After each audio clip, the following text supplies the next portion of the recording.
Batu, Barada, Nikto. You must remember those words. Gordon's alive. You know what the Turing test is? I know Kung Fu. Dead or alive, you are coming with me.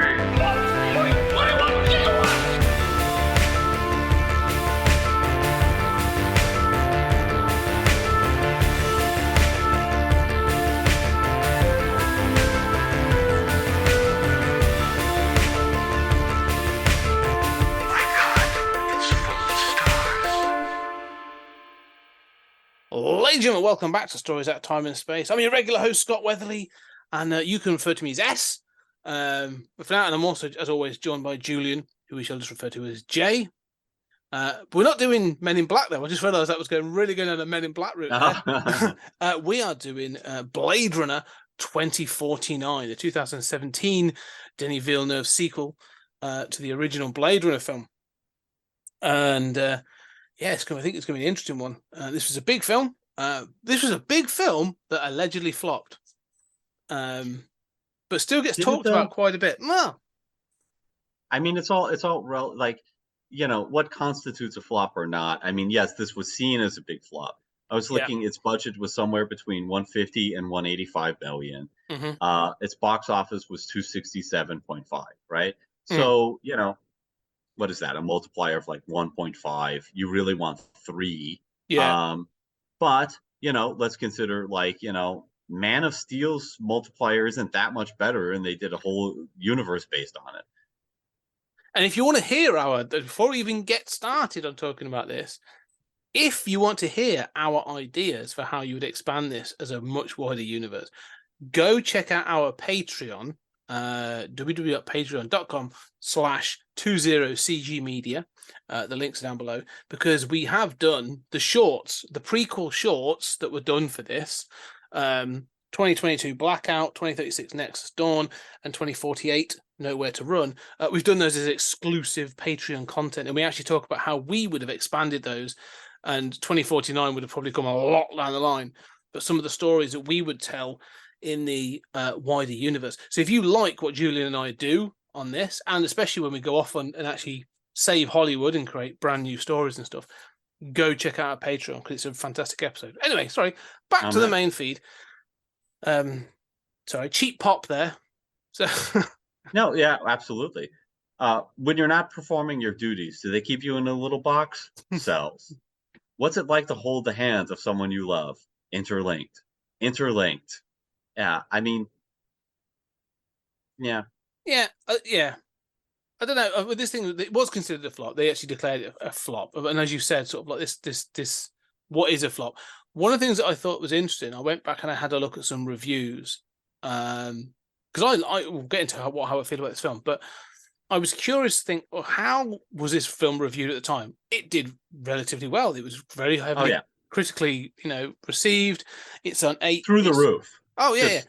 Well, yeah. it's universal acclaim. It's an 8.0 on IMDb. Rotten Tomatoes has got it sort of really high. Like critically, this film did really well. But one of the themes that kept creeping out of those things were: is it too long? Does anybody else remember Blade Runner, the first film? That was this constant thing of like, well, it's a sequel to something from 30 years ago. This Lego sequel idea, like, but it's not as in the mind or in the zeitgeist as, some other franchises. I mean, the year after this, the Halloween sequel to the first film came out, but there'd obviously been a whole bunch of other slasher films in the mindset, and it's all this other stuff.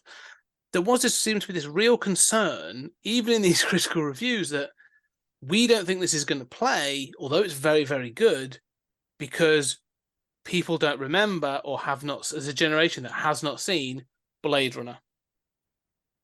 And I think that definitely seems to play into this film. Yeah, how does it affect the film itself? I mean, definitely, I remember everyone saying it's stylish, it's slow, it's asking a lot of viewers to sit through, which is funny because, I mean, it's nearly 3 hours. That's become like standard. I don't know how. I don't want to, I'd rather gouge my eyes out than watch Thanos for 3 hours, but that's just me. But that was a big part of the press. I mean, it seemed that everyone remembered Blade Runner, but was that going to be a big box office draw, right? It's not like people were clamoring for a sequel or something. You mentioned Halloween, but there'd been an intervening 23 movies or so. 106. There was 106. Yeah. You're not wrong. I mean, it's clearly a thing, but weirdly, I think the press saying some of these things almost made it a self-fulfilling prophecy that this film wasn't going to be the big blockbuster or the big film it was going to be, because this came out. I mean, this came out at the height of the MCU, and a lot of those headlines as well, as you are rightly saying, were like, "Oh, this is the thinking man sci-fi. This is gonna, this is gonna challenge you and this other stuff." And it's not this isn't the popcorn of Marvel and stuff. And I think almost by declaring that, people went, "Oh, well, I could go watch 3 hours of Thanos, or I could watch this." And unfortunately, the vast majority went and watched 3 hours of Thanos with their kids. But we'll get into this. And it's weird. I just thought reading these reviews, I was almost like, there's praise, but they're almost like edging their bets to see, oh, this isn't going to do well, which was really weird to see in these sort of, and even the Guardian review. I read the Guardian review and stuff. They were like, it's really good. Don't think it's going to work, and you're just like, wow, that's really weird to be. You sort of like it, but you're not backing it, if you know what I mean, which I thought was bizarre. Well, I think it gets to a very good point, which is the way we talk about critics and we talk about like the intelligentsia, right? Especially in our two countries. This is not as true in, say, France or Germany, but especially in our two countries, we live in anti-intellectual societies, where we call, we make fun of people with degrees. We call, at the same time, we expect everybody to get a bachelor's. We call, the university's ivory towers, like removed from real life, which is so dumb, as if they don't have kids in daycare to pick up and, everything else and a mortgage to pay. And they're not living high on the hog, right? I mean, corporate culture is a lot more, an ivory tower, right? In the CEO level for sure. But we love that and make, Succession and shows about that, Wall Street, et cetera, et cetera. And then, critics, it's like, oh yeah, well, screw the critics. I like these movies that are fun, which again, you and I will defend. We've talked many times about guilty pleasures and whether that's the right term, but we're both in favor of just movies that are fun. And we'll own it. They definitely have a place. I love a lot of them. We both sat and enjoyed Howard the Duck. So absolutely, and praised it. But I think that the critics, what they're really saying is, this is a great movie, but I don't have confidence in the American people or the British people to go see a great movie, because what they really want are stupid movies. And they're right. And if they really were as much of like, oh, the critics is as much of a like cabal controlling society and telling us what to do, they would say, stop going to the stupid movies and make a place in your life for stuff like this. Because there isn't much of a place for it. And that's one of the things that I personally love about this movie and find so refreshing. And to a lesser extent, Dune, and Arrival and stuff like that, and Chris Nolan, is that, there is some kind of place carved out in our culture for something for adults, something for thinking people that is not just a Chuck E. Cheese animatronic show of a movie. No, I agree. I 100% agree. And I think, it's going back to last week's episode, talking about Hard to Be a God. And, yes, I wasn't as enamored with that film. We discussed the whole thing about art versus commerce and all that kind of stuff. But I won't deny that having watched that film, like, I feel like, I as I said to you, I thought it was a piece of art, and it was worth watching. Like, it was challenging, and it made me think and experience things. Like, I got a visceral reaction from watching that film, and I think there's not only a place for that, if you say that you are a lover of film, then you almost have an obligation to at least try these films. I think there's I'm trying not to go on a rant here, but I may end up doing it. There's a weird thing of sort of the trash stratum praising the sort of like the real sort of like B movies and these sort of like older films, which is fine. And again, like you and I have watched some of these sort of like old B movies and kung fu films and action films and sci-fi films, and we'll go, yeah, that's great, we enjoy those. But they get put on a bit of a pedestal as a sort of a sign of the times.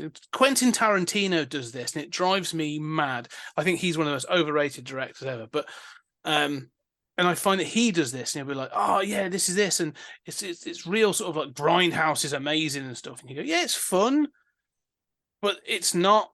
That you should try that, but you've also got to recognize that there are these other films that you should definitely be sat and going, yeah, I'm going to sit through this and I'm going to try it and I'm going to push myself to consider these other films. And I think, and weirdly, these are the ones that get pushed to the side and ignored. And it frustrates me as well because and I can be. I'd say like an anti-snob, but like let's say a pop culture or a trash stratum snob at times. I collect special editions of trashy movies. Trashy movies. I do that. Sure. But I'm right. I'm also I also want to sit down and watch. I've recently one of those I've recently bought Naked Lunch, and I'm going to sit down and I'm going to because that film's going to challenge me. Like I think that's what we should be doing. But sorry, I'm just going to be around. But that's why I think this film sits in this area. Like it's from the opening of this film, you sort of know that this film's going to be different. It's over 3 hours long, and the trailer even the trailer for this film tells you like this is what you're getting into a little bit. Come and do it. I think it's 2:43. 2:43, yeah. All right, yeah. Yeah. Almost 3 hours. But yeah. But I do think that this is so. I mean, this is much more sort of my personal cup of tea, right? And I think this kind of film, the Chris Nolan, sort of thing, maybe a little smarter, a little more artsy than that, is sort of like my happy, perfect place. The French. If you talk to the French about movies, they will say like France is really good at producing artsy movies that demand a lot of people, right? America is really good at producing absolute schlock that's really entertaining, but to call it art is generous, But the French will even say what they like the most is that kind of Steven Spielberg, kind of like, Chris Nolan, people who can do artsy stuff, but can merge those two, right? Yes. And that there's Cross like the a bridge. special, right? There's that special overlap in the Venn diagram of like doing artsy stuff, but also making it commercial, making it an accessible story kind of thing that Villeneuve and Chris Nolan do. And I think, obviously, Spielberg and Besson and stuff like that. And to me, that's kind of like my happy zone. And so Blade Runner 2049 is like exactly in my happy zone. I just wish that happy zone did as well as the schlock, Yes. And had more of a place. There was more of a place for that in our culture. And there's still a place for it. It seems like there's almost no place anymore for the art stuff.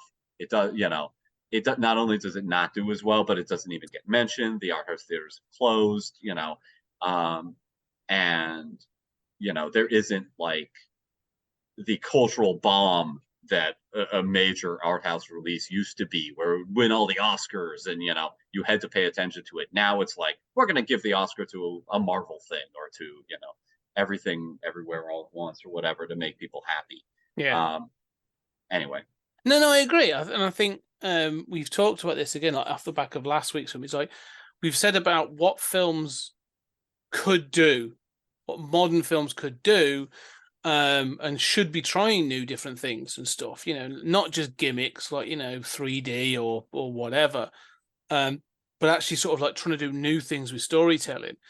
And you can cross that bridge. I mean, even Oliver Stone, Natural Born Killers, like is a film that sort of doesn't always land in many ways with the messages trying to land, but integrates like crazy animation in with sort of like parts of the film and all this other stuff. Like that's a film that you'd be like, yeah, that's a filmmaker that's going, we're going to do this thing and it's going to be nuts, and get on board or don't. I'm sort of I'm all in for that. Yeah, and I was talking about, that's one of my favorite films. And I was talking about it just the other day, and you were talking about the Tarantino thing, of like kind of taking B-movie tropes and B-movie references and kind of pulling them together into this, artsy whole.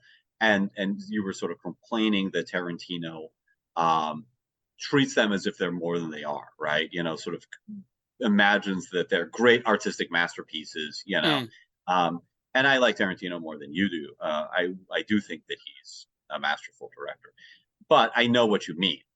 But one of the things I would say is, of course, Tarantino wrote the script, but Oliver Stone in Natural Born Killers was doing that before Tarantino was doing that as a director. In terms of letting Natural Born Killers be a B movie and sell, and he was just off JFK. I mean, it was just a masterpiece of cinematography. JFK is like a traditional movie, a 3-hour long just exercise in how to shoot a brilliant movie. In a very conventional, masterful way. And then he's like, yeah, I'm going to go take acid and film in the desert and do this crazy ass thing that's mind-blowing, and still is mind-blowing to me. But I think, I want there to be places in our culture for that. And I think Blade Runner... Go ahead. No, what you say? Well, I was just going to say, like, Blade Runner 2049, it really is right in my zone. And I think Villeneuve, at his best, sort of is in this zone of he's not doing that crazy, wild Natural Born Killers energy, right? He's not doing new stuff, but he's doing this very sort of like polished French, like every shot is beautiful. It is, he's so in love with just aesthetics and having every frame be something that you could blow up and put on your wall. And that really is true here. And I do feel very spoiled by his films in that sense. And I think that when he's able to unite that with a story that is compelling and has themes, it's really, while not as revolutionary, it's really an artistic accomplishment of the First Order. Oh, no, I agree. I actually, because I think, I think there's wild films, as I think we sort of said, I think Natural Born Killers, I think the Johnny Depp version of Fear and Loathing in Las Vegas is one. We've talked about Videodrome being, I think, one of the in the 80s. Those sorts of kind of films that really do push boundaries in different ways. Even like Brazil, like some of those kinds of films.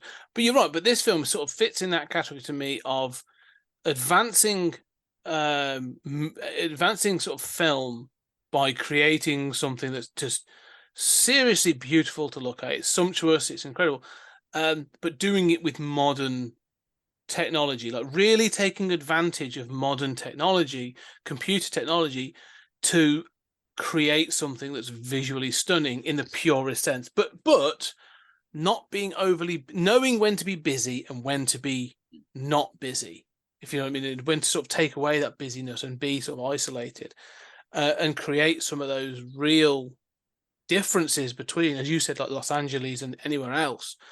And I think that's why he's so good at this, is because he wants to create this sense of mood throughout the entire film, and he's able to do it with just some of the visuals and just set things up. I mean, that whole, well, actually just everything, but the whole section of this film in Las Vegas, where it's orange and everything that, is just phenomenal to look at. Like every part, I agree. And the fight scene between, it's a fight scene, like it's a literal fight scene between Deckard and Kay, but you've got the holograms of Elvis and the dancers and everything going on around it, but cutting and starting and stopping and sort of.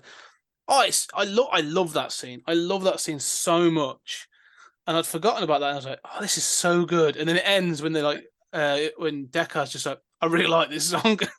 Can we stop? Can we stop? We can either keep trying this or we can talk. And I was just like you say, the dialogue in this just fits, and so I'm enjoying. Yeah, we'll get to those, but you're right. I think Villeneuve is fits into that artistic category of just being so good at what he does. Well, and I also want to say that, we were so nervous about a Blade Runner sequel, right? Culturally. I mean, when I say we, I mean, you and I sort of, the sort of like pop culture smart people, watching this stuff. It was apprehensive. There was a feeling of like, is this classic movie going to be ruined by a stupid sequel? Yeah. And for this to come in, and I think in so many ways be better than the original, but certainly be sumptuous is a brilliant word to use. Sumptuous and beautiful, and to really understand the moodiness of the original, that it's all about, the score and the shots and establishing that mood.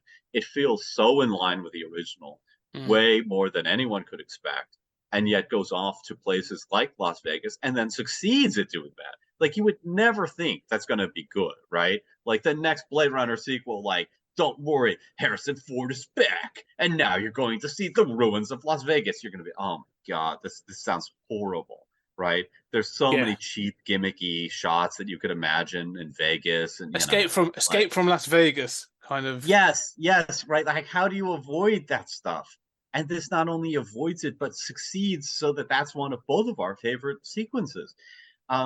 And I just think that to be able to take science fiction and some of these themes and do that with it, to make a serious artistic movie about science fiction and these existential themes, which is what people love about Blade Runner, I think it's just a great masterpiece. Well, I agree. I think we're both going to gush over this film a little bit, I think, as we go through. But one of the things I found fascinating watching it this time, as I went through it, was the first film in particular is a very claustrophobic film. There's barely any light. It's often at night. It's raining. Even the streets are very overcrowded and they're overseen, or you're in an office and there's all this stuff. Like, there are no wide open spaces. So that's why sort of, it's a very sort of, like, say, closed in film, and it creates that mood of claustrophobia. Like, it's that part of that noir sense, isn't it? Of just being trapped and being, it works incredibly well. But one of the things I loved about this film was, whenever you're in when you're in Los Angeles and stuff, it maintains that claustrophobia. Like, it makes sure that none of the rooms that they ever go in are big. Like, they're always sort of like, they're just enough for you to do the scene, but like even like the morgue or his boss, Kay's boss's office, Robin Wright's office is not small, but like, not really big. His apartment is kind of small. The streets are always dark and all this other stuff. Like, Los Angeles feels contained, and grimy and all sort of stuff. But whenever he goes out, like when they go to Sapper Morton's the farmhouse, and stuff, like, it's the desolation and stuff creates this sort of like this massive. You have this sense of like just space, but also like desolation and also isolation. Like, all of a sudden you're like, because you get the same in Vegas, and also the trash area as you go outside. When it's all that he presents each of these areas, but it's almost like they've stopped and said, well, what does this place mean? What is the purpose in the story of this? They've literally said, how should someone feel? Okay, we're going to go to the farm, and it's like the last place that Sapper Morton can hide out. It's all about isolation. This is all about being alone, but having all this space. But it feels the trees being kept up, like it's been pinned up with wires and stuff, so it feels like artificial. It's all, and then when you go to the trash place, like the people that live there, it's grimy and dirty and overreached. Each of those, Vegas feels, it's big, but it's dusty, and the color of the orange and all the statues and everything feels weird and otherworldly, and you are now, you are not in your place. This is a dangerous place. Each place has been thought out so well that the art direction and the thought that's gone into how each of these locales is designed and filmed is as you said, a masterclass. It's absolutely brilliant. Well, and in a lesser director, they would be defined by like color or different materials, right? And you're right that Vegas is defined by color, but I mean like each area would have its own color and its own sigil or its own materials, and people would praise it and say, "What world building?" And I would think, "What masturbation?" Yeah. Like that's not world building. This is world building, where you get these different areas and they all have a different feel, they all have a different look, and that different look has everything to do with, as you say, what's going on in that area. It flows organically from what that area is. So, the farmhouse, which is so brilliantly desolated, right? It's so beautiful in its sort of destructive potential. And you're right, all about isolation, but also this sense of sort of desperately clinging to life, right? Like the point of it is it's a protein farm where they're farming, maggots and stuff like this, this is how tenuous humanity's grip on survival really is once you get outside of, we thought it was grimy in Blade Runner, but the beauty and opulence of the city. And that tree propped up, those wires convey to you, just in an image, how near to death humanity really has gotten and still remains, even all these years after the nuclear exchange prior to the first Blade Runner. Yeah. So you're doing world building, but you're doing it visually. And the same thing with Las Vegas. This is the ruined landscape that represents the, atomic detonation. In that case, the blackout detonation, but, presumably, but, the ruins of the once great civilization. And, yeah, you've been in the nice part, you didn't think Blade Runner was the nice part, but that's the nice part. That's it. You've been And in then the you get good the neighborhood. trash. Yeah. Right. And the trash is like, oh, this is the whole civilization outside of Manila where they're on the garbage dump, right? Like this is, and every area looks so different and has its own feel, but it's not cheap. It's not these cheap signs of world building. It actually is fully conceived, looks different, but in a logical way that does really build a world. Yeah. I think the thing is as well, a lot of it has layers. And that's the thing you say, sort of like, it could be, like you say, it could be cheaply done of like, this is lit blue, this is lit green, and all this other stuff to sort of like depict different things. And I kind of find that tedious after a while, like, when directors do that. But even like say, let's stick with like Sapper Morton's farm. The fact is, like, he calls it a farm repeatedly. It's mentioned at least sort of 3 times it being a farm, but what, as you say, what he is farming is these protein things, these maggots or leeches or whatever those things are. Those protein worms. But we identify with the word farming being big fields of crops and verdant green fields of cattle and all this other stuff. And there is nothing. This is a barren, dusty, dry place. And that tree, be a dead tree, no less, being propped up, as you said, sort of like almost like an indicator of this was nature, and we are holding on to nature with this artificiality, these metal rods and stuff. Like you say, speaks volumes. But then it becomes even more to me when you find that at the foot of that tree is the grave, and they've got the thing carved in there, and you're like, oh, this is not just a thing where they've kept this tree about because they're whatever. It's a headstone. Yeah. This dead tree is a headstone, and it just makes the whole thing, this area of death, even more like everything here dies, and it's just sort of like this example of like, we obviously find out that that's Rachel, and she died in childbirth, but the land around us all died. Like, it's so, I don't know, it's fantastically sort of like maudlin and melancholy, but without being gothic and depressing. And do you know what I mean? Like, Yeah. I can imagine there being the thing of like everything's got to be black and we've got to show, it's got to be dark and blah blah.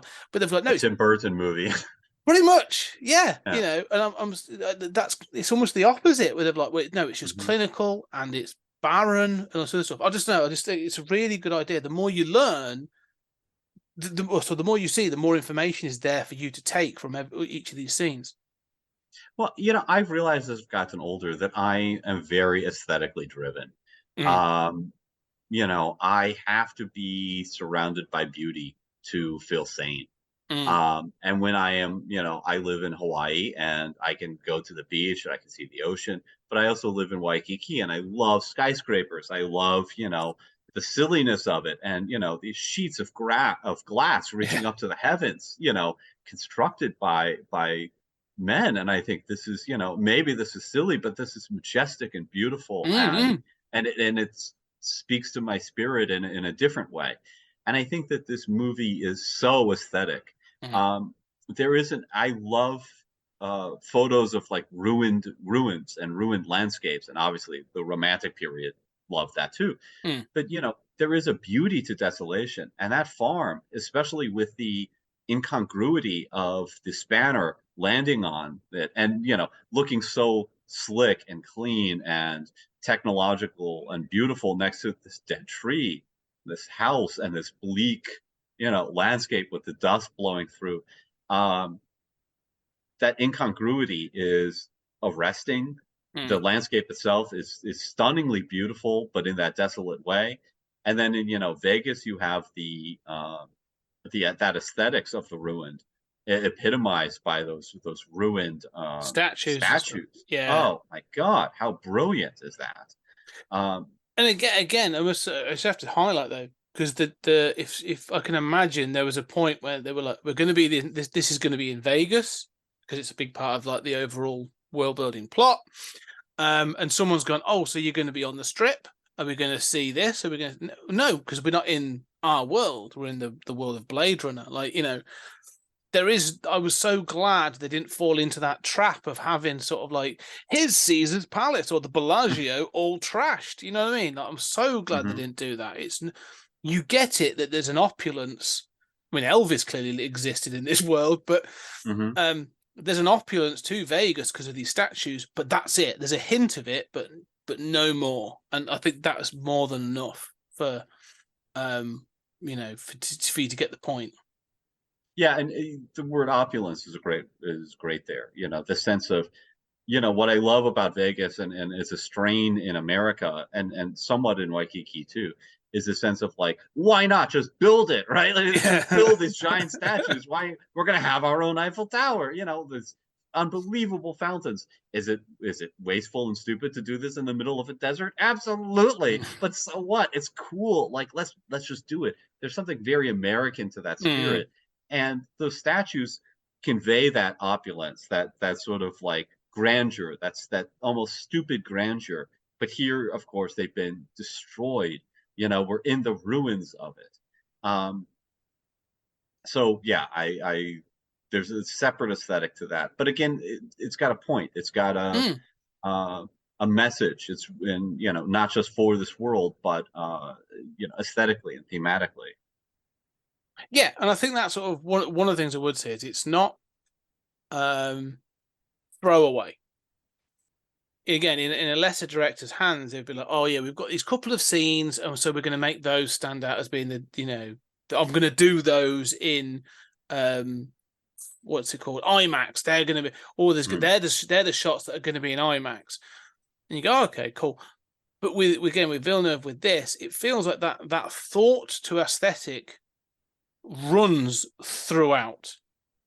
Like even in again, there are small scenes like in apartments or offices that you go, okay, it's not grand or whatever, but like it is you are given a sense of what that place is and why it's there and all this other stuff. Like the police station, compared to Kay's apartment, compared to the Wallace offices, and how different the architecture is in each of those places. They're all in the same city, and but they're all different and clearly built for different purposes and of a different age. And I just love how it's like, one of the things that drives me mad is when you do see films like this, and they're just like, everywhere's got pipes, or like everywhere's just dirty and got corrugated stuff. It's like, no. Like, things are built at different times, out of different materials, with a different purpose. And so I like that they all feel of a piece, but they are clearly separate. And I love how they are designed to serve that purpose. And I think, again, I love the Wallace offices as well. I think some of those designs in that place are fantastic. Oh yeah, I do too. But totally different, like you say. I love the police station designs. That door that's scuffed up on Robin Wright's office, who I love her, by the way.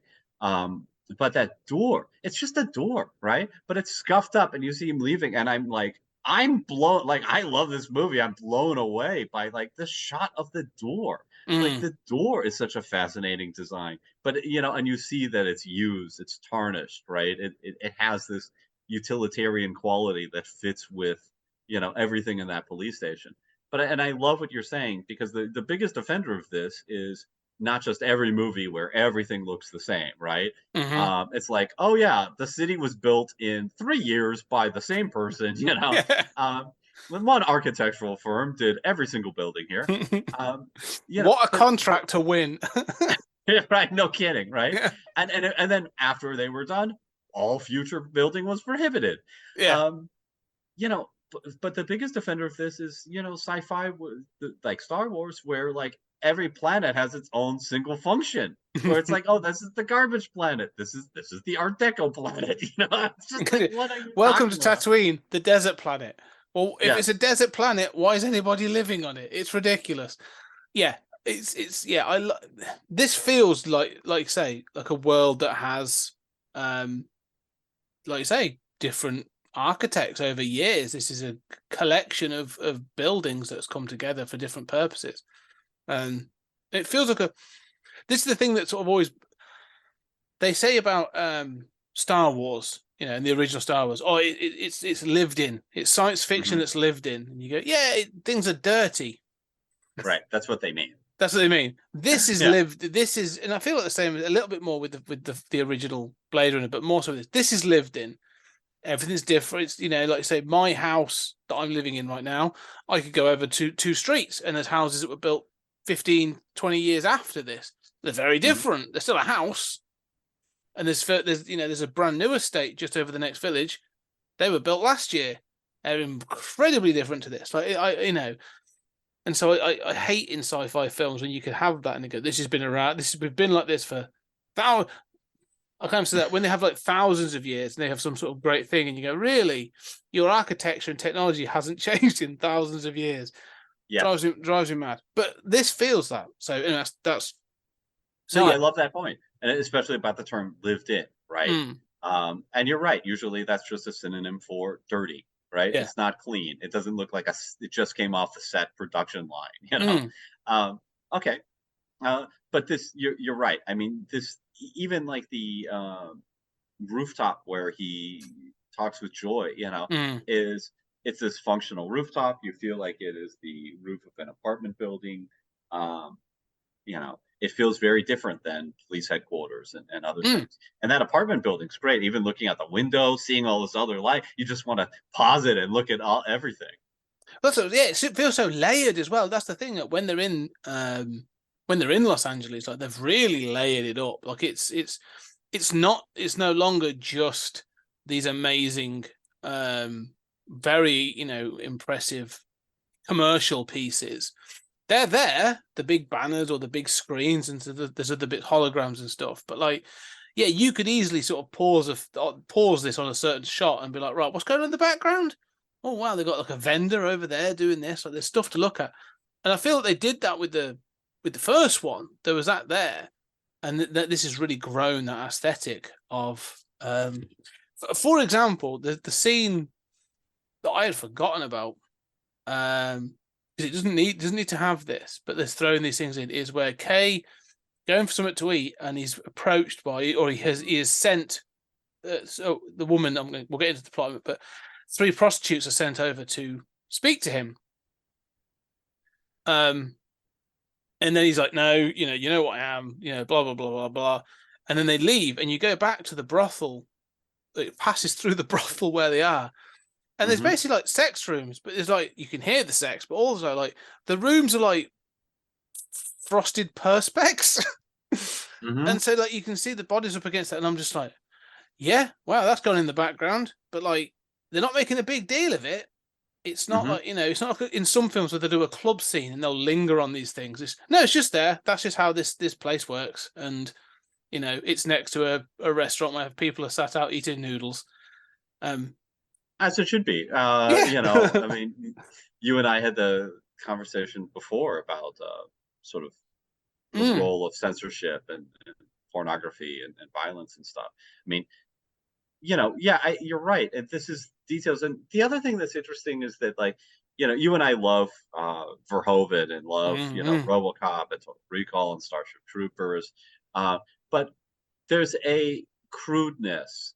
There's an obviousness to sort of like the 3 tits of the woman on Mars, right? Yeah. Of sort of like, now we're gonna get sexy on you. That's like so utterly absent from this film, right? Which is really about there's a lot of sexual stuff going on, not just with those prostitutes, but with, the pull of Rachel for Deckard, and with Joy, and, the sort of AI hologram, and, the other that you can just buy a Joy, that tries to seduce him after, his Joy is dead.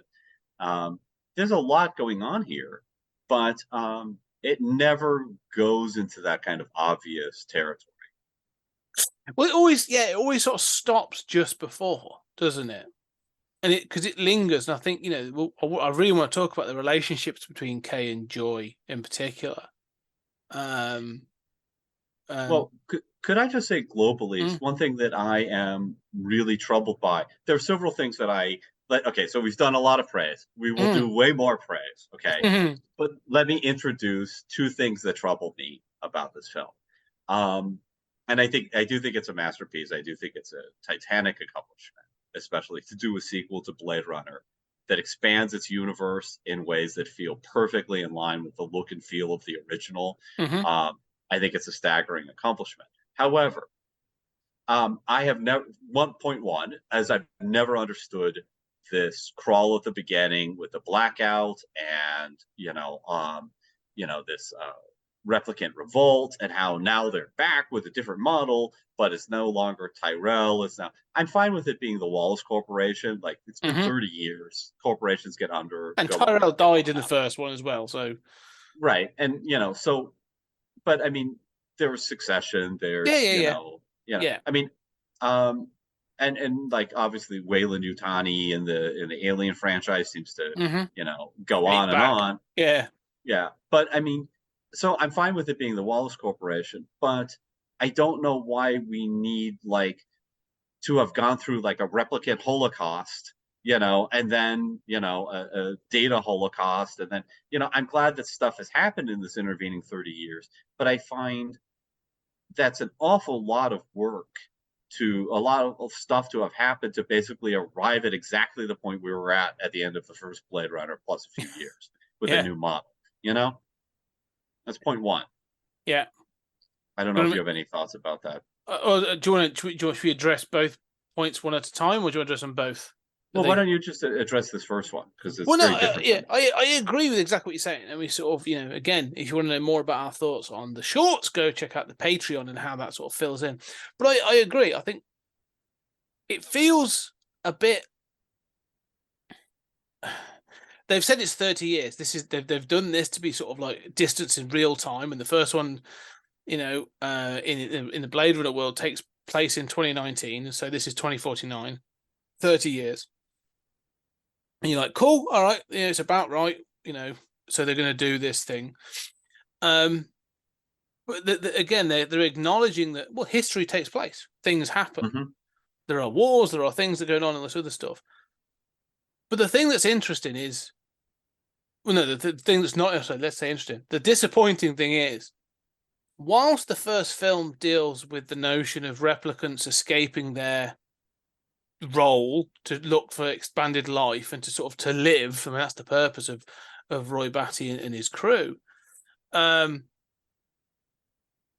There's no mention of this being a wider thing of replicants looking to revolt.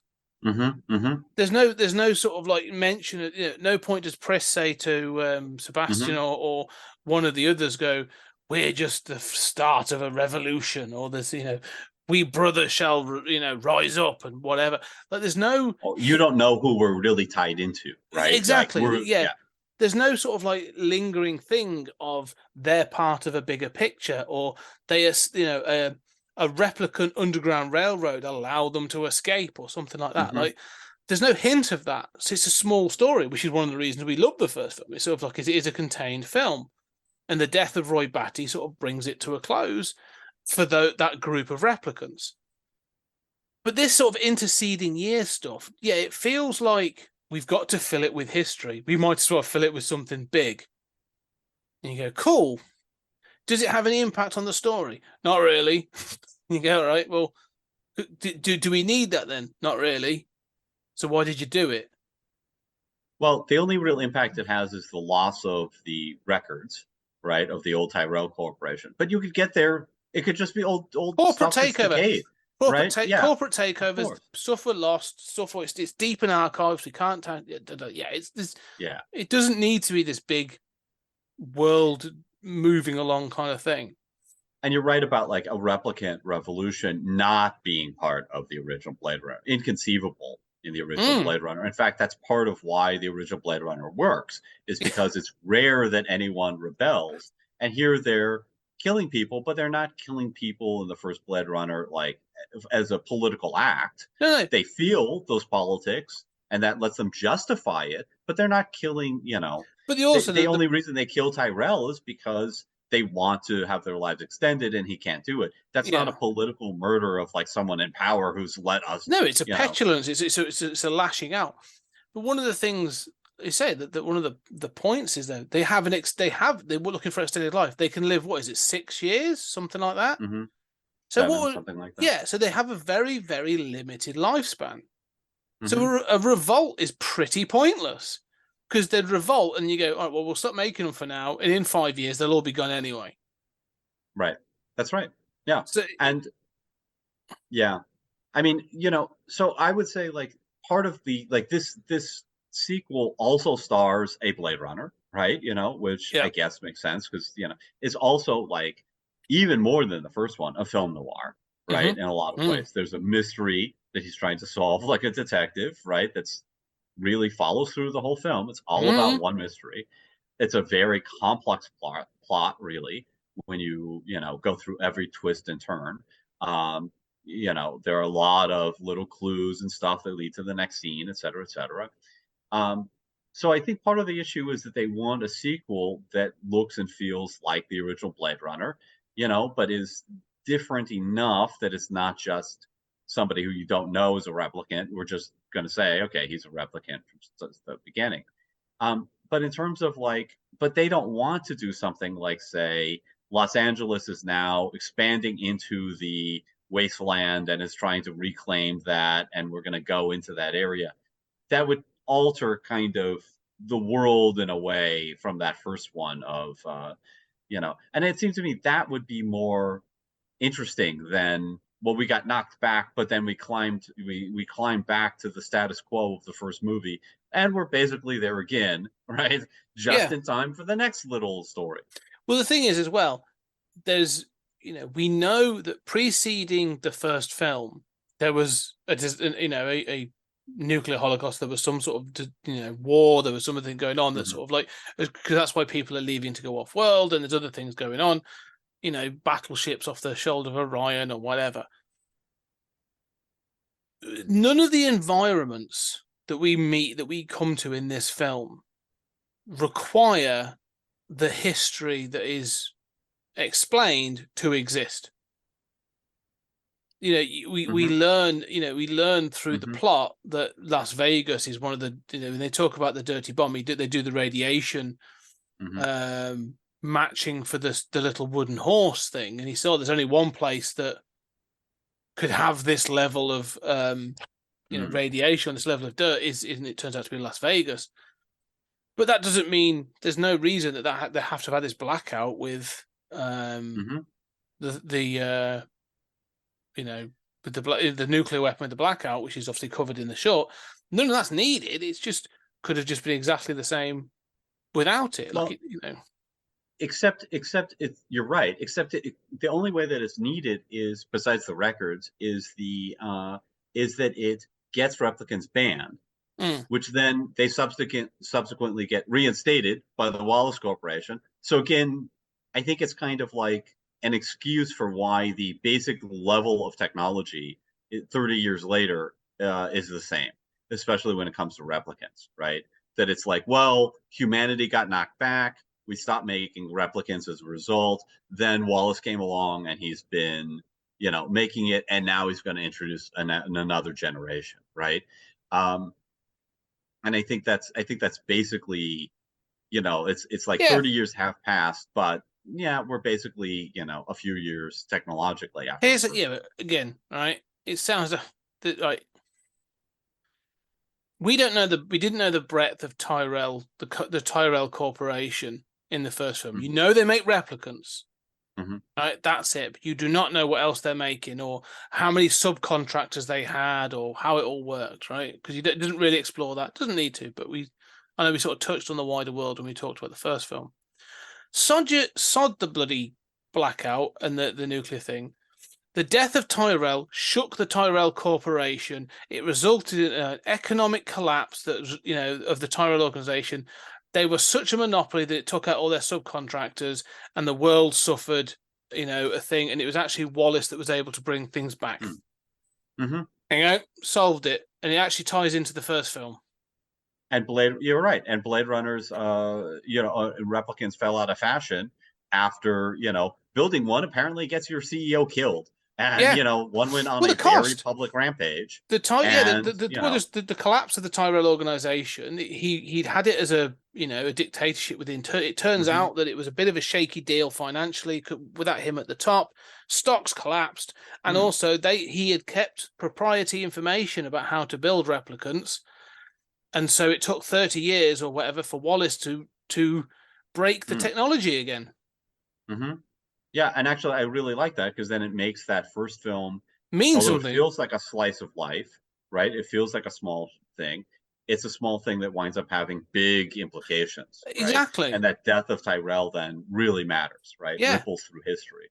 That would be so much more impactful for this, and it would be way more impactful for some of the themes of this film about legacy and about the evolution and all this other stuff, and one person being able to hold the future in their hands, or so I don't know, it feels like they've just gone bombs, it's an easy one. Revolution. It feels I don't like this blackout thing. I really don't for this film. Well, so my second objection, and I actually have a third, but I'll get to it later. Okay. Are you happy with how I have addressed and resolved your first point? Have we fixed I think we're Hollywood? on the same page. No, I think we're on the same page. I mean, Yeah. we agree utterly about this. So point two is, and again, there's a minor point I have, but point two is really the treatment of women. So, first of all, I do not like that Rachel has been killed off. I love Rachel. I think that, she's the most compelling character for me from the first film. I don't like that she's been killed off screen in such an unceremonial, traumatic way, right? She's died giving birth, right? Which implies, again, the point of women is to give birth. She accomplished that. That was the point of love, their love was for her to pop out a replicant baby, and that done, we don't really need her, and we got to bring back Harrison Ford, but we don't really have to bring back Rachel. In fact, we can kill her unceremoniously and shove her body underneath the tree. I mean, I'm putting too much stress on it, but I don't like that choice. No, And I then agree. that Rachel's brought back. Go ahead. Yeah, I was gonna say I don't think it's let's not bring back Rachel. I have more of a feeling it's we can't bring back Sean Young. Well, except they do. Is it Sean Young that actually is Rachel? Because he obviously makes a young. I thought it was another actress with a digital. I think you might be right. Digital fake or whatever they call it, deep fake. It could just be because they keep her in shadow quite a lot. Yes, yeah. I think you're right. But but it's still, I don't know. I mean, so I know what she you're doesn't saying. need to die. No, a year after Blade Runner, like that really kind of makes the ending. I mean, look, the ending of Blade Runners, we don't know how long we have, but like the answer is like, yeah, you had a few months and then you died in childbirth, and that's the end.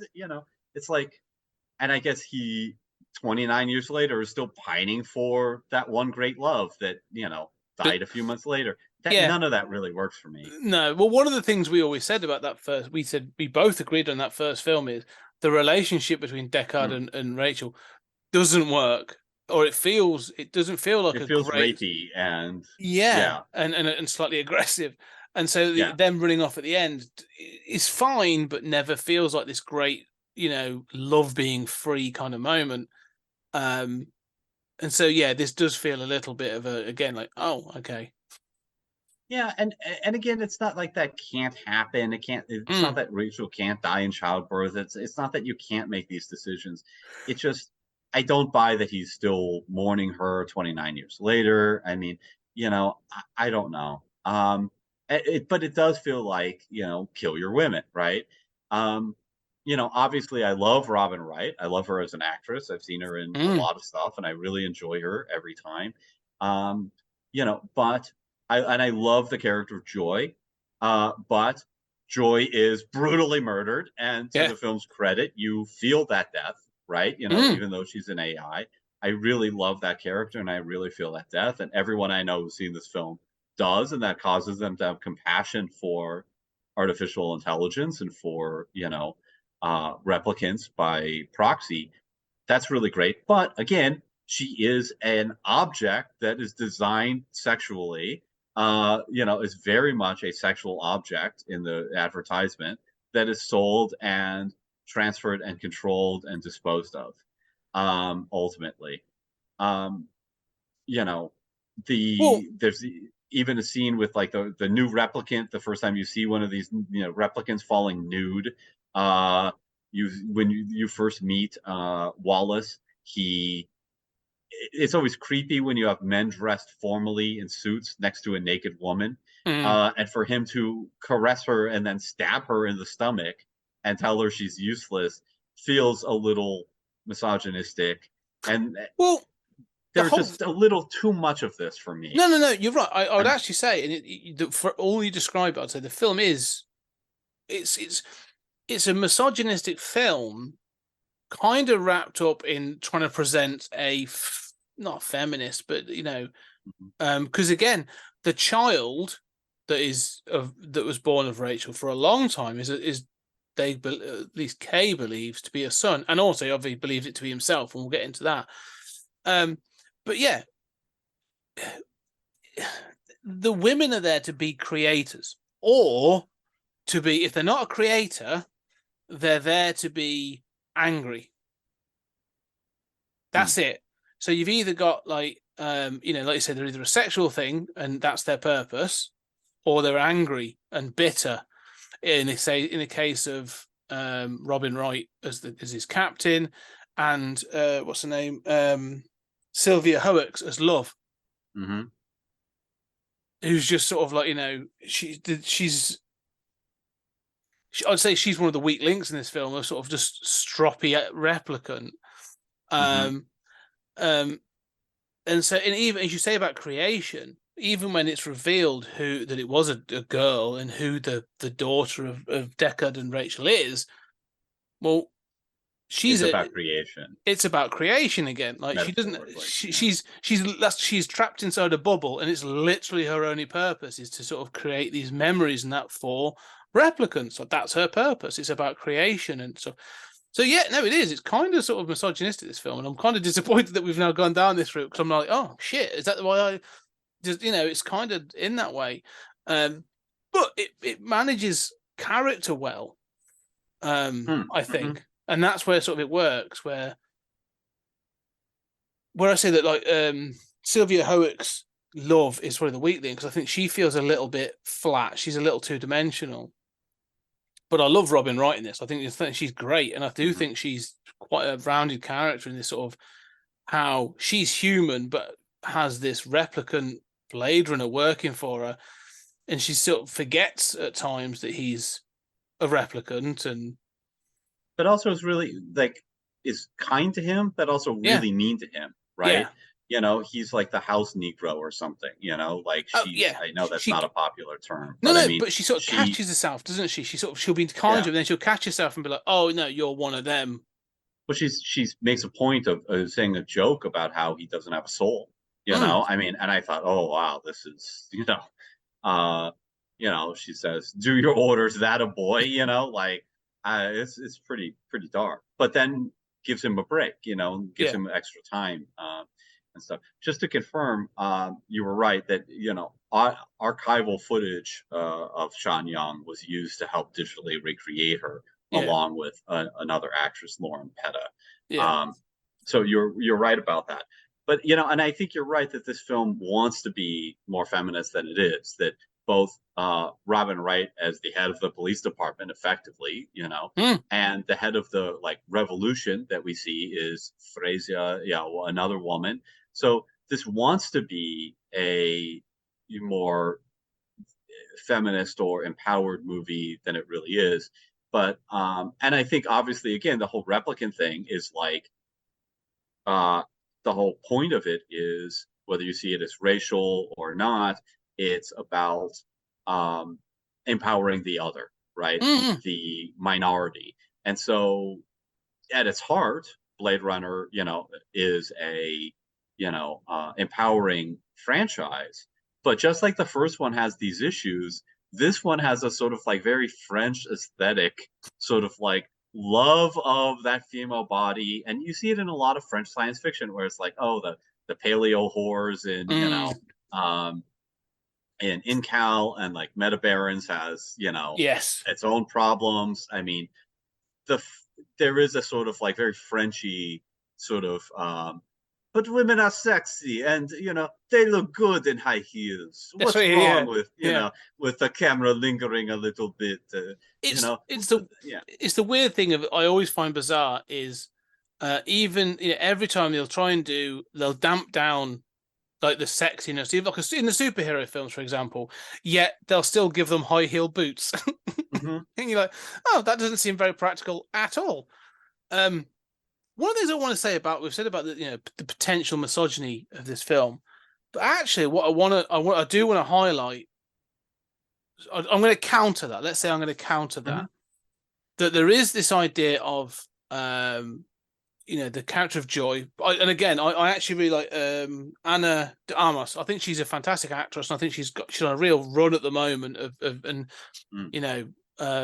she's really good in I'm not going to go through all the films, but she's great. But anyway, her as Joy, she's is interesting in this idea of the way she sort of feels for and what she wants to do for Kay. She brings him sort of this holographic food in place of the slop that he's having to eat, and her outfit changes to fit his mood and something. She's clearly very subservient to him, but it's done. And there's this question, isn't there? Is it legit love? Is it actual love, or is it programming? And that's obviously what the question that comes later when he meets the massive promotional thing. But she is a compassionate character. She's also this idea of, she is constantly saying to him, I've always said you're special. She's there as a sort of a supportive partner. And so she has this sort of purpose. And I'm not saying that women should be there to support men, but she is this compassionate in this crappy world. She's the hope. She's this thing of all the women are trying to do good, apart from Love, but even she's the one that's we're trying to advance replicant evolution Technology, just yeah. through a different method. And you say about Rachel, you say about the woman who's leading the revolution. That act of Wallace, though, on that female replicant, which firstly made me think of Aliens, when that sort of like the queen laying an egg kind of thing. It just sort of slops out of that sort of tube. Him slitting her, because he's not slitting her stomach, he's slitting her. What is it? It's her abdomen, but like he's attacking the uterus, isn't it? Or her absence of a uterus. This film, in many cases, is about to me, when I see those scenes, is about the frustration and I don't want to use the word impotence, but like women are seen as the creators. They are the holders of the future. Like, creation comes from women, and he cannot, because he's a man, he cannot do that. Like, he has not been able to break this technology to create a replicant that can. And now Tyrell had done it, and I know that sort of slightly goes off piste here, but like, all the women in this, as you said, are there to create, but it's about the men in this are all there to destroy. That's the point. Is like, it's a very, whenever, there are very few men in this film that are there as a positive influence. Sapper Morton probably being one of the few as a farmer, but he's a former soldier. Like, he was, when he was designed as a replicant to be a soldier, and he's trying to, Kay is a replicant that commits replicant death. Like, he kills other replicants. Yeah, Deckard was a killer, and acknowledges it in this. Wallace is, although he's trying to create replicants, kills indiscriminately, and he's happy to have people murdered. There are no male characters in this that aren't basically associated with death in some way. No, I think you're right. And I think that would be a great argument. I think you can, argue that basically the thesis would be like, this is a great depiction of both a culture that's still sort of patriarchal, and where women have inherited some of those patriarchal roles, right? Like head of police, right, exactly. But where the men are very much defined by womb envy, right? And that is what that scene's about. He's a bad guy. He's blind, but he's the bad guy, right? He wants to create, but he can't. He needs, women. He needs the womb, and I think all of that, you're right. I mean, all of that is there. I just think that there's a strain through the film that I find just a little uncomfortable. Even I love the shot. I would never take them out, but the shots of the statues at Las Vegas, again, disembodied female body parts, very sexy, it is all kind of a piece. Now that did feel French, by the way. That felt that whole bit, yeah. Oh, and of course, and I love it. I mean, I would never take that out. But I mean, I think that, and of course, it's okay to be sexy, and it's okay to have disembodied, female statues, body parts, right? I mean, maybe you could throw a male one in there, but you're not obligated to. I mean, I don't think that we want to live in that world, but I do sense it's just a number of dots that you can kind of connect. And even the thing about womb envy, I'm kind of bothered by. There is a way in which it's easy to say that men have womb envy, but it's another thing to say that women are defined as reproductive vessels. Those are sort of a little close to each other sometimes. Yeah. And even this idea that like Wallace needs reproduction to occur, that whole scene, I find so ludicrous. The costs involved with biological reproduction are not small. And if you can build a replicant, I'm not sure why would you want,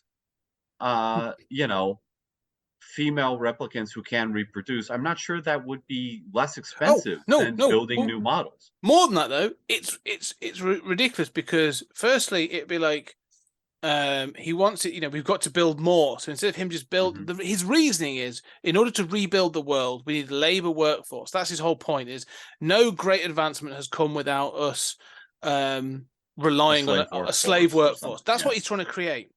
right? However, and he said, I can't manufacture enough. We need to be able to create, reproduce, so I can reproduce this army, this slave labor. Two problems with this, though.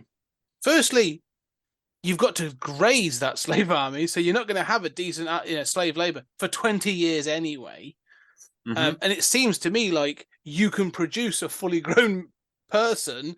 So I don't know why you're not just sort of like, instead of making soldiers and this is going to sound incredibly sexist, but instead of creating women, just make the same model over and over again. That's a strong builder. I don't see what the right, exactly. Or build a robot. Like there's other technologies to use. Right. It feels like a bizarre reasoning, but I get what they're trying to get at. But the other one is, if they can reproduce, I mean, I don't know if you'd use this model, but we've highlighted that there's pleasure models. You don't want random pleasure models getting pregnant. Like, that makes no sense. Right. No, and presumably they could control that. Don't release the ones with the wombs as pleasure models, right? But still, yeah, you're right about the inefficiency of 20 years of, raising. I mean, also, presumably you've taken half of all of your, at least, of all of your replicants out of the business because they're pregnant for 9 months. Like, this is massively inefficient. Yeah. And your whole point of, like, it doesn't even have to be builders. Like, okay, what do you need? You need people to harness raw materials, and then you need people to build replicants, right? I know they're not building them nuts and bolts and gears, and like they're not the Seven Dwarves, but but there's what do you need? You need a workforce to build stuff. You need to train them in the competencies that they need to do that, and you need raw materials. Replicants can do all of this already, right? Yeah. I mean, so I really kind of resent I always kind of resent stories about like, the secret biological thing that, we can't duplicate, whether it's love or, birth. I mean, and it seems very. I'd almost want this to go the other way, as to what I'd want Wallace's motivation to be almost the other way. I want to completely destroy the notion of reproduction, and because that's what I know, that's what the police want. But he's like, but I don't want any loose ends of anybody knowing about this, and that's why he's sending Love out to find it. Because just from a commercial standpoint, it doesn't make any sense. But from this thing of evolution, I know he wants to play God, right? And I get that. There's this sort of like, this notion of the Frankenstein and this idea of playing God and all that kind of stuff, and being able to create reproduction is the true, creator. I don't just create Adam and Eve. I can then create Adam and Eve that can create Cain and Abel. Do you know what I mean? It's like I can create things that, but other thing as well is, like, we've talked about this sort of idea of slave labor, which is what he obviously alludes to. Well, it doesn't allude to, he actually states outright. Is this thing of that replicants are a slave workforce, and we've said about how Robin Wright's character treats Kay and some other bit, and it's said about for others as well. So there's clearly this whole thing around how minorities or sort of like certain cultures are treated lesser and treated as slaves and stuff like that, and it's a theme. But don't then tell me that you want to breed that slave people, because that's sort of like, we've also known that there's been a revolution, and so there's this other revolution that's growing. I'm like, this feels like it should be building to something else. But I'm like, it all feels a little bit too messy by the end of the film. Well, you made me realize something. I mean, first of all, I have a lot of questions, right? Like, why did only Rachel reproduce? Why is this the first replicant? But she was the only. No, because she was the first of her kind. Even Tyrell says that in the first film. She's the first of her kind. And we've lost the ability to make that. Yeah, I know. I mean, but it's like, what is the magic microchip that you add that makes them able to reproduce? Like, what is it's the spoonful of sugar that you add, as part of the mix of the organic replicant, that suddenly they've got wombs that work, right? I mean, I don't know. It seems stupid to me. But you made a point that made me think, like you said, it should be the opposite, right? And I thought, right, of course, because corporations try to control. And I think this should not be a metaphor for the wonders of birth, right? Which I want to be able to unleash. And then, of course, who knows how replicants evolve? Mm, You know, I can't control it. This should be a metaphor for planned obsolescence, which is yes, there in the original concept of limited lifespan, right? yes. So a corporation wants planned obsolescence, right? You're going to have to get a new iPhone every 5 years. You're going to have to get a new replicant every 6 years. You're going to have to, and they cannot give birth. A replicant has given birth. We need to make sure we shut this down, Exactly, and that 100%. that technology cannot, that ability to make replicants who give birth can never be known to exist, Yeah. because people will realize they don't need to buy a new iPhone. The problem I find with this film, and this is something I was going to raise, and we sort of get into it now. In the first film, although we identify that, like, Pris and Roy Batty and the other sort of escaped replicants look human, are indistinguishable, and you have to give them the Voight Kampf test and all this other stuff to just, for the lack of empathy and all this other stuff, right? Almost indistinguishable. That's the point. More human than human, as they sort of say. One of the things is, though, that in that film, all replicants are considered, they're not allowed back on Earth. There's a reason for that, and all this other stuff. But they are considered second class. They are considered a product throughout by everybody. Deckard even struggles with this when his interaction with Rachel. Everything he talks about, like when he sees the owl, or is it, it's real, it's top of the line. But they're always considered a product.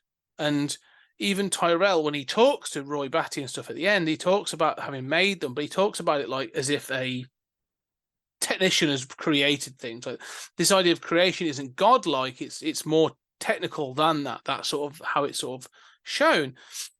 The problem I sort of have with 2049 is, and I know they want to have this sort of mystery of, is Kay human or not? Is he the child of Rachel and Deckard? Which is a bit of a coincidence that he's on this case, but it's fine. I'll give it that. It's a MacGuffin I'm willing to let go.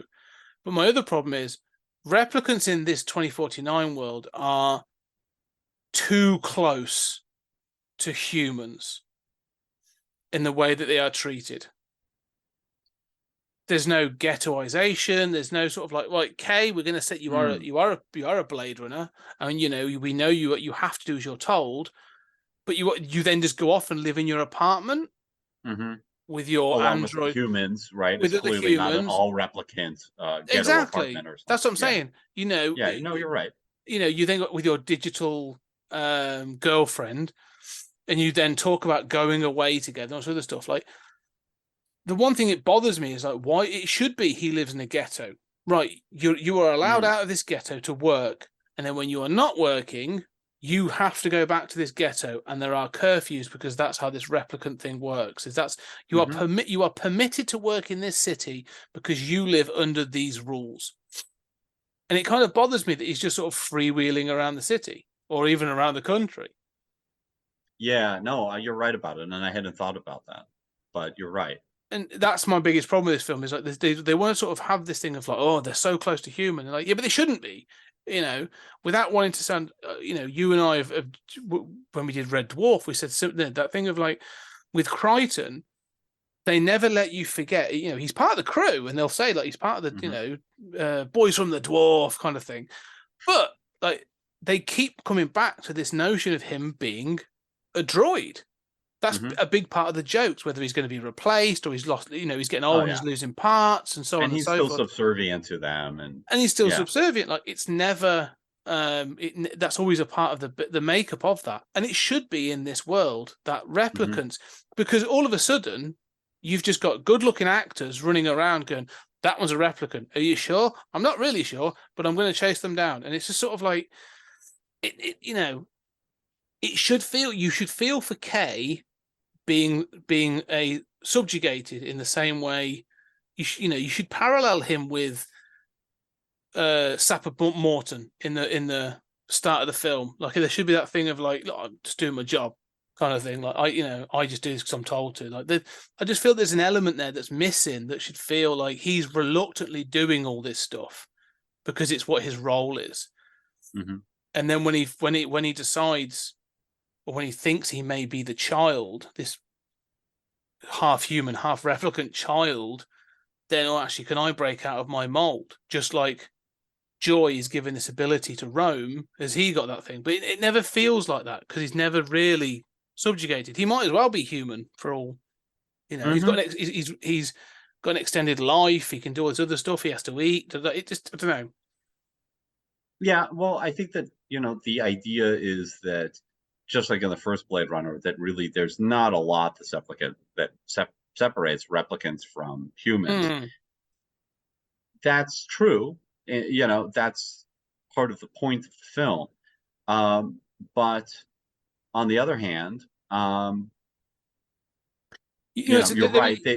You can still feel for replicants who have to live in a ghetto, right? Mm-hmm. And you don't need a lot of heavy-handed, like, get back in there, replicant, kind of like heavy-handed stuff to get the point, like, oh, right, they're second-class citizens. And that stuff is in here anyway. Yeah, it's just, it's a little strange. I do agree with your point. Yeah. And that's the thing. That was one of my points, really. I just wanted to hit on that. We are looking at time. We've got sort of, it's about 10 minutes left, 10, 15 minutes left. But one thing I wanted to then touch on then was the relationships between, there's two things I wanted to touch on. The first was the relationships between the characters. And we mentioned sort of Joy and her relationship. Because there is the question, it's presented, and it's not really given an answer. It's the end of it is used as a bit of a kick K while he's down kind of moment. But the relationship between Joy and Kay, yes, she's an AI and she's a hologram, but is everything she does for him programmed? So when she does sort of, defend him and she bigs him up, and she even says to him at the end, "I love you," before she's, killed. And I'm not saying killed before she is destroyed. Is that you said killed for a reason? Well, exactly, because you feel for the character, like she's presented as and one of the things I love is that, like, it's subtle in the way she's presented as a hologram, is that she seems solid, but then if you watch the film carefully, if there's a light source behind her, it shows through, and I think it's really brilliantly done. Yeah, excellently done. And then, but there's the scenes where she maps with the prostitute, and obviously she's arranged that, and then she says, and then obviously later on when he's had the shit kicked out of him, and he meets with the sort of the big advertisement, and it just says "I love you" or something. What does it say? I forgot what it says. Does it say "I love you," or it says something that she said?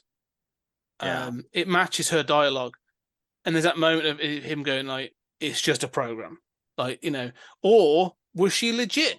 Or was it a legit relationship between a replicant and an AI person? What does it mean to be legitimate? I mean, that's the whole concept of the franchise, right? Like, what does it mean to be human? That's my question. Is that because we already have relationships with AI and chatbot, and not that kind of relationship. Well, I don't, at least. I'm not yet. Well, maybe I do. I don't know. But my point is that what I think is clever, and I do like it for this part of the film, is, like, as you said, the death of Joy, it is impactful. Like, you're like, oh yeah, basically they've turned a light bulb off for all intent and purposes. But there's a thought process. There's obviously a personality and stuff behind it, and it is impactful. But then you do remember this is a replicant Blade Runner and an AI woman that is carried around in a light stick. It's I don't know. It's clever because it makes you feel for them. Like, you feel that relationship is real, but like then you're sort of led to believe, well, this is an AI and a replicant. I don't know. It's an interesting. Well, I think you're left to wonder about it. I do love that relationship. And I look. I mean, if you kill a human, you're turning off a light bulb too, right? Yeah. I mean, fair. But yeah, I don't know. I mean, I think it's meant to be ambiguous. I think you're meant to ask exactly these questions. But don't forget the other function of Joy in the plot, which is to say you're special and to encourage him down that path. to believing that he is the daughter of Deckard and Rachel. Mm. And that's part of why, that seems to be confirmed in what I have called, repeatedly, there are a lot of scenes in movies where it's like, oh, nothing's true, or, oh, I'm somebody other than I think. I don't know that I've ever seen one as effective as him holding that horse, Yeah. right, with the Gosling's very understated performance of just sort of like, oh my God, it's real. All these implanted memories are real. That scene in particular really devastated me in theaters, and I thought, I don't think I've ever seen this done When he goes back to the orphanage in the trash Mhm. area, and he finds the horse inside the grate that he played or was placed there, sort of like 20 In memory. Yeah, well, no, he remembers it being placed there, but it obviously was really placed there. Because there's two parts to that. There's two scenes. There's the moment when he sees it, and it's got the date on the bottom, which is obviously the date on the tree. Yeah, the date on the tree, and he's obviously remembered that date. But then there's also a really well done moment, which obviously pays off at the end. When you see is when he goes back to see the doctor in the bubble who lives in the office, and he shows her the memory, and her response is, "This is a lived memory. Like, this is a real memory." And you don't really get to see her face, but you hear her dialogue, and she sort of like stutters through it, and he just reacts. A little bit, yeah. But he sort of reacts and sort of like, he's like, "God damn it!" and sort of like, because he's been lied to, or he feels like he's been lied to his whole life. But then when you see it flipped around, and you actually see her response at the end, and you realize she's watching her own memories back. Is she? Oh yeah, yeah. Oh, Sorry, really? go on. Yeah. So I have always felt about this movie, I am not convinced of an awful lot of what happens in this movie. Oh, okay. So I mean, we should also, we should mention a few things, but I have never been convinced about this whole bait and switch. Like, I think it works. I admire that the films don't make the male protagonist, the chosen one, a la The Matrix and Neo and all this stuff, but what do we really have as evidence? First of all, I don't buy this, like, you use your own memories and just put it in stuff. I don't think that makes any sense. I think it's dumb. But it's used. It's from the first film. It's in the first film. I know it doesn't it doesn't work there either greatly, but yeah. Okay, fair enough. Good point. But what do we really have to? I mean, first of all, I think when you establish in a movie or in a narrative that X is the case, and then you say, why, X really isn't the case, it runs the risk of asking people, well, what was the evidence for X? Usually the first time you do this, people will be satisfied in that world that you've taken somebody's word for it, right? And usually it's just like, oh, an alien invasion is coming, right? Well, really, how do you know this? Well, Bob told me so on his spaceship, right? Yeah. Usually we go along with it because we think that's part of the universe, right? And so this very carefully builds up X, which is he's got these memories. These memories are real. It's really a haunting, amazing story to be like, oh my God, why are those numbers on the tree the date that I remember from my memories? Like, I don't know how to connect these two, but like, that is one hell of a coincidence. This is a really haunting, compelling, effective story. And then when you switch up, X to Y, right? Usually the audience will just accept X. And when you switch it, you have to really provide evidence for why it's really switched. Right? Yeah, stronger evidence as to why it's Y. Yeah.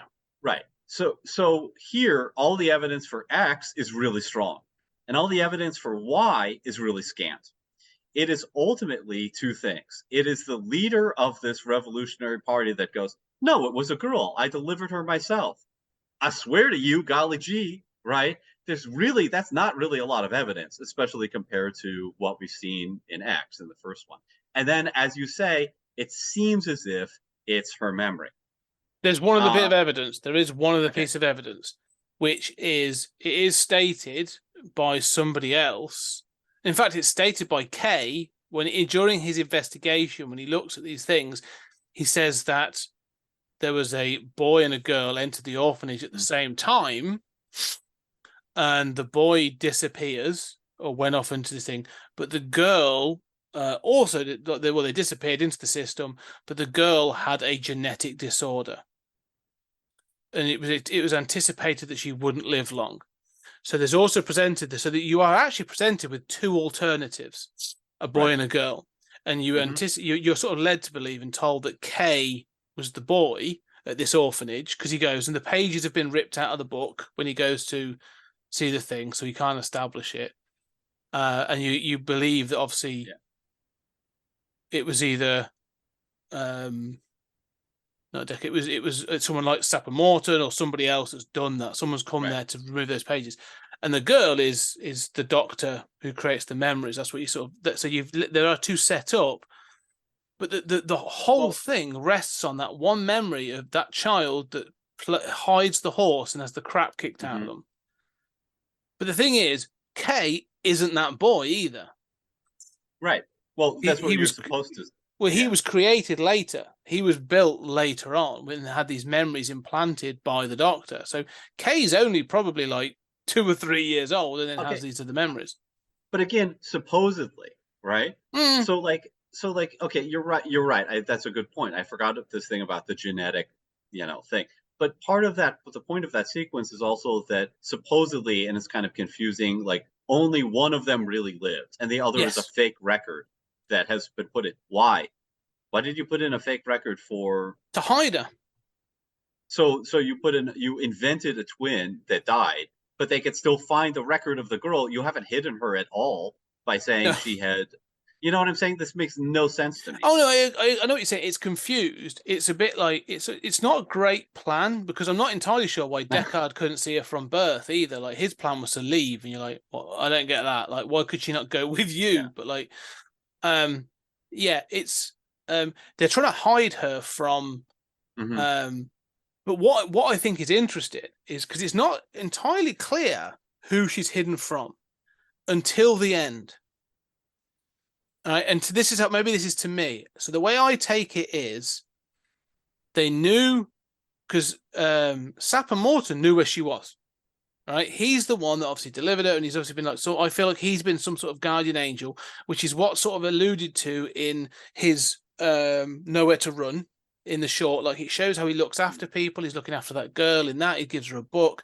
Like, he's a guardian angel kind of figure. All right, so he knows some of this stuff. Like, she was delivered to this place where she can be protected inside this bubble environment and was raised and whatever. Okay. So someone knows she's there. I don't think she's not just being protected from Wallace, as in, we need to know, I want to see her DNA so I can see how to reproduce. I think she's being protected from the revolution as well.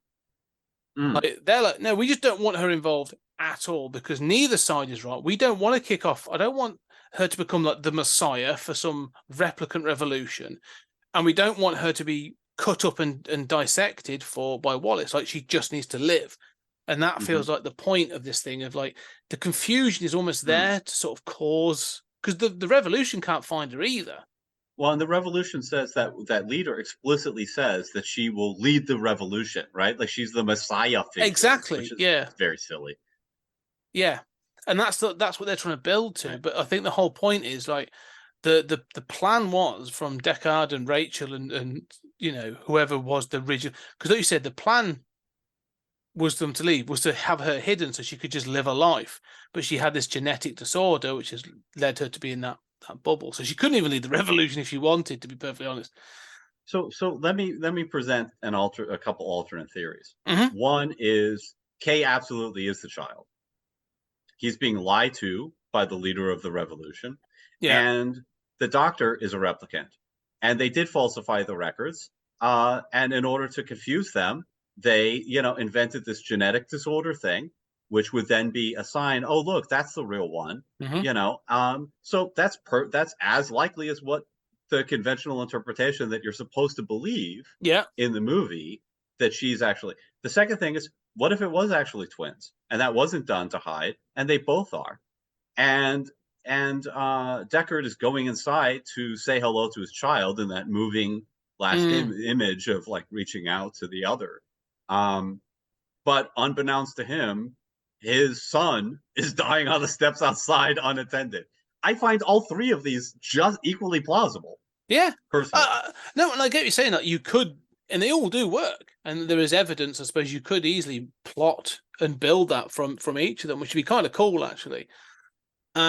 Question then, on that point, because I think you're right, and I think I'm going to stick with my interpretation, but I see exactly what you're saying, and it's entirely possible.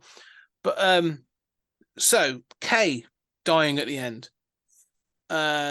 You think he does die on the steps of that building, and that's the end of Kay? Yeah, I think that's the movie clearly wants to show that. Say that. Yeah. Yeah. Okay, that's good. I think it is. I think it is a little ambiguous, but I think it's pretty clear he's dead. Yeah. No, that's good, because I did read people were like, no, he doesn't die, and there's this. And I'm just like, no. I thought that. I was like, no, he dies. The whole point of this is his last act is to deliver Deckard to his daughter. Exactly. Yeah. I do think the ambiguity of who's really the child or whatever might be seen. I haven't read it anywhere except in my brain, but I do think it could be seen as the equivalent ambiguity of is Deckard the replicant from the first one. Yeah. Right? Which is because we are supposed to think Kay is dying on the steps. We are supposed to think he's dying on the steps. He's accomplished his mission. He can die knowing I did something. And that Deckard goes inside not knowing his, deliverer, his savior, is dying on the steps, right? Yeah. But how much more poignant is that if the savior could even still be a son? Anyway, yeah, I'll stop. No, it does. It makes sense. Just about this ending, because we will sort of wrap up very, very quickly. I love the fact there's ambiguity, and and often that's the point of a mystery, isn't it? Like, you followed one protagonist's journey through that mystery, but you could still unwrap those clues and find something different. We always say about what happens next in these films and stuff like. If this had just hung on for 2 seconds more, and Harrison Ford's there, Deckard's putting his hand up to the thing, and she turns around and she's just like, "Who are you?" She's like, "Stop touching my window!" Sort of like it looks like an emotional ending, and it is. It's very well done. But yeah, I do want to be like, how does that explanation go? And she's like, "I'm your father. This is your true history." And she's like, "Yeah, you've got no evidence of this." Yeah.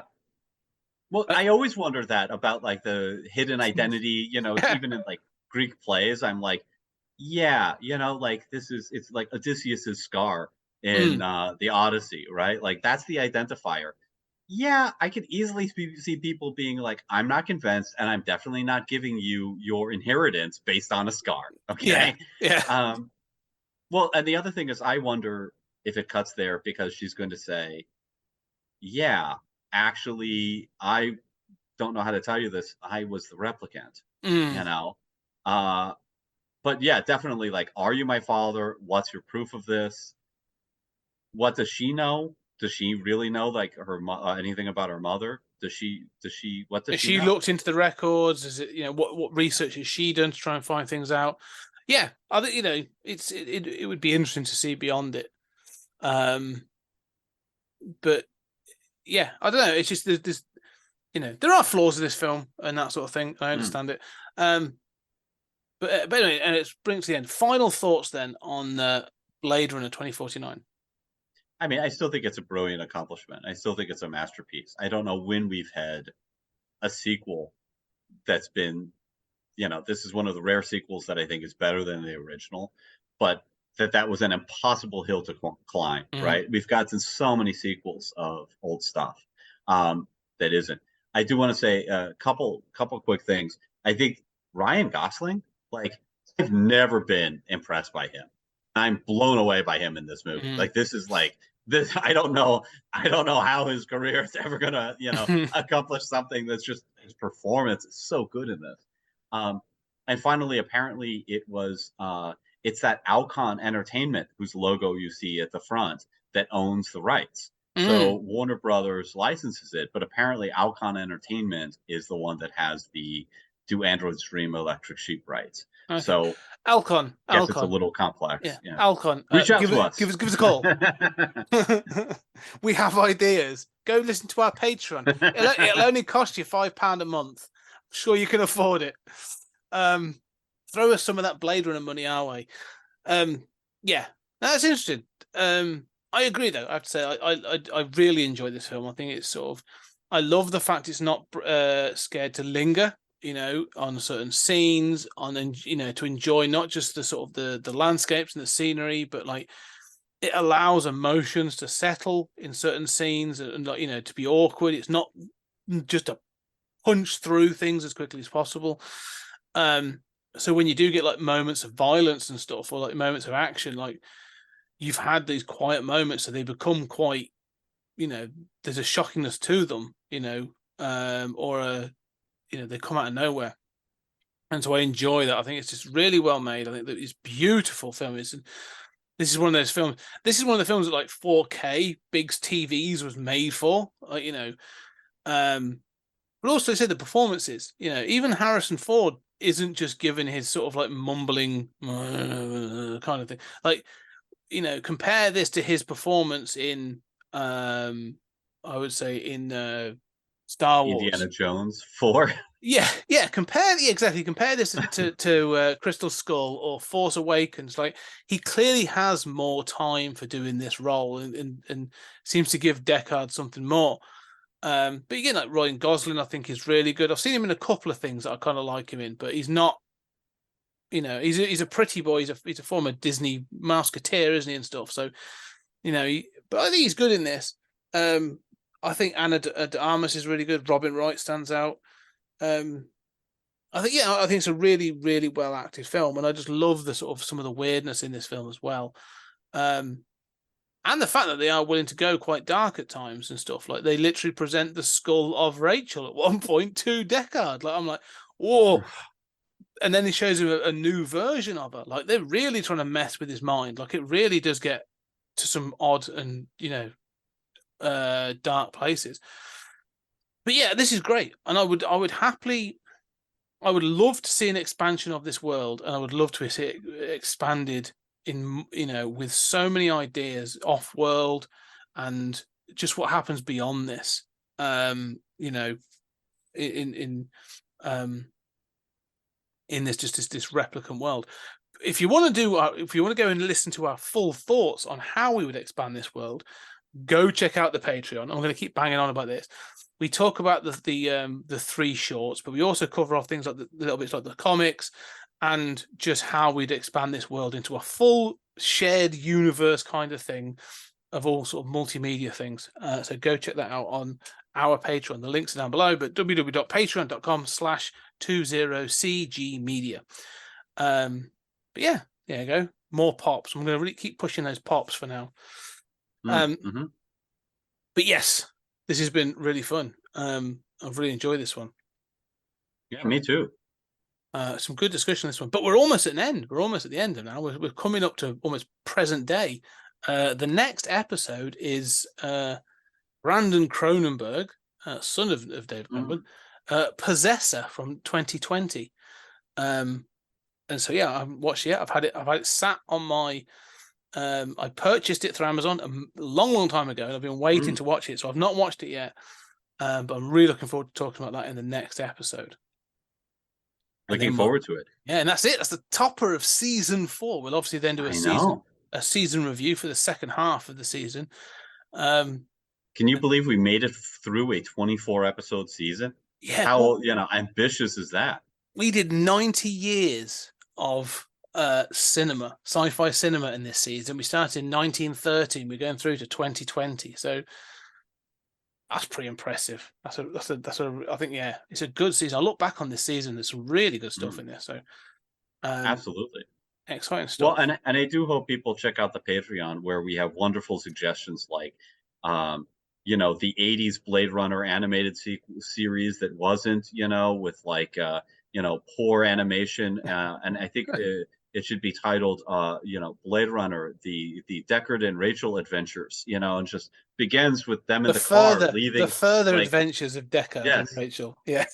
Obviously with like the Ford Fairlane style logo with like a cursive 80s kind of thing. And it starts with them leaving in the car with the backdrop being like a cityscape that looks like a Planet of the Apes kind of crazy city that has no bearing on the movie. And then just in a morbid way can end with her giving birth and dying in the final episode. But in the meantime, they make friends with a replicant dog that can talk, and they solve crimes. Yeah, that's right. Absolutely. So that's brilliant. Yeah. Anyway, for now, ladies and gentlemen, thank you very much for listening along. But let us know what you think. Join us, at PodTimeSpace on Twitter. But also, you can reach out to us in different ways. And just let us know what are your thoughts on Blade Runner 2049 or Blade Runner or the whole, wider universe. But for now, thank you very much for listening, and we shall see you on the next episode.